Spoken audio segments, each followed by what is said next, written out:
নমস্কার বন্ধুরা, তৃপ্তি কিচেনে আমাদের সকলকে স্বাগত। আজকের রেসিপি হচ্ছে পাটিসাপটা। তো পাটিসাপটা করার জন্য এখানে আমি ওই 2 বাটি মতো ময়দা নিয়ে নিয়েছি এখানে, এবং হাফ বাটি মতো এখানে আমি সুজি ব্যবহার করেছি।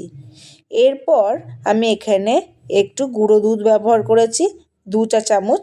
এরপর খুব ভালো করে আমি মিক্স করে নিয়েছি। তারপর এখানে আমি 1 চিমটি নুন ব্যবহার করেছি এবং এখানে আমি 1 লিটার দুধ ইউজ করেছি। তো খুব ভালোভাবে এবার ব্যাটারটাকে গুলিয়ে নিয়েছি আমি। তো দেখতেই পাচ্ছ আমি ব্যাটারটা ঠিক এইভাবে গুলিয়ে নিয়েছি। এরপর এখানে আমি ঝোলা গুড় ইউজ করেছি। আপনারা চাইলে চিনিও ব্যবহার করতে পারেন, কিন্তু ঝোলা গুঁড়ো ইউজ করলে একটু কালারটা চেঞ্জ হবে এবং দেখতেও ভালো লাগবে। এটা অবশ্যই অপশনাল। এরপর এখানে আমি একটা বাটিতে একটু ঘি, একটুখানি এখানে সর্ষের তেল ইউজ করেছি এবং এখানে বেগুনের বোটা ব্যবহার করেছি। আপনারা চাইলে সাদা তেলও ব্যবহার করতে পারেন।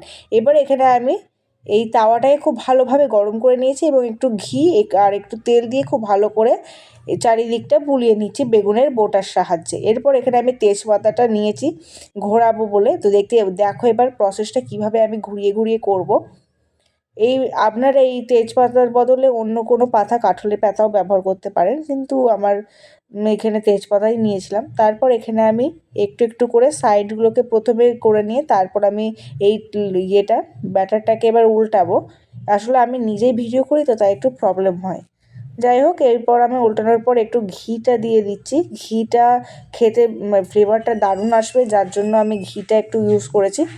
এরপর আমি এইখানে ব্যাটারের জন্য মোটামুটি 400 গ্রাম মতো এখানে সন্দেশ আনা হয়েছিল। তো দেখতেই পাচ্ছ এখানে আমি এবার ঘুরিয়ে নিলাম, যে প্রসেসে আপনারাও সেই সেম প্রসেস ব্যবহার করবেন। এরপর আমাদের পাটিসাপটা রেডি। তো ভিডিওটা ভালো লাগলে অবশ্যই লাইক, কমেন্ট, শেয়ার করবেন এবং আরও নতুন নতুন ভিডিও পেতে অবশ্যই চ্যানেলটিকে সাবস্ক্রাইব করবেন।